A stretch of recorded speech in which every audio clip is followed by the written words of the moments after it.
بسم اللہ الرحمن الرحیم۔ السلام علیکم۔ رسول خدا صلی اللہ علیہ وآلہ وسلم نے فرمایا کہ خداوند تعالیٰ اپنی تمام مخلوق کا حساب لے گا، حساب کے مطابق انہیں جنت یا جہنم بھیجے گا، سوائے مشرک کے اسے بغیر حساب کے جہنم میں داخل کرے گا۔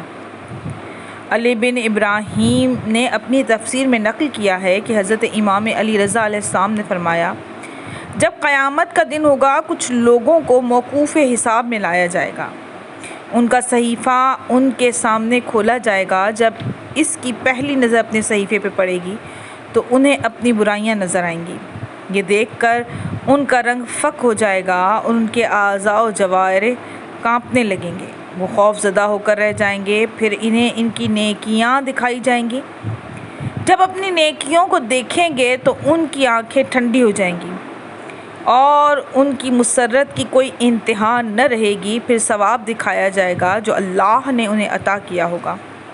پھر ندائے قدرت آئے گی، اے فرشتوں، انہیں وہ نامہ اعمال دکھاؤ کہ جو نیکیاں انہوں نے ادا نہیں کی تھیں اور انہیں ان کا اجر دے دیا گیا تھا۔ وہ فرشتے انہیں وہ نامہ اعمال پڑھ کر سنائیں گے تو وہ عرض کریں گے، تیری عزت کی قسم، تو خوب جانتا ہے یہ اعمال ہم نے انجام نہیں دیے تھے۔ اس وقت ندائے قدرت آئے گی، تم نے سچ کہا ہے، لیکن تم نے ان اعمال کے کرنے کی نیت کی تھی تو ہم نے اپنے ہاں تمہارا ثواب لکھ لیا تھا۔ کتاب احتجاج طبرسی میں ہے کہ امیر المؤمنین حضرت امام علی علیہ السلام نے فرمایا، قیامت کے دن لوگ مختلف طبقات میں تقسیم ہو جائیں گے۔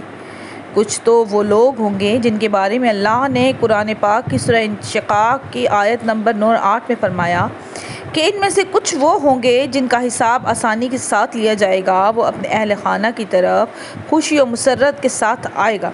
یعنی کچھ ایسے لوگ بھی ہوں گے جو بغیر حساب کے جنت میں داخل ہوں گے، کیونکہ یہ وہ لوگ ہوں گے جنہوں نے دنیا سے کوئی غرض نہ رکھی ہوگی۔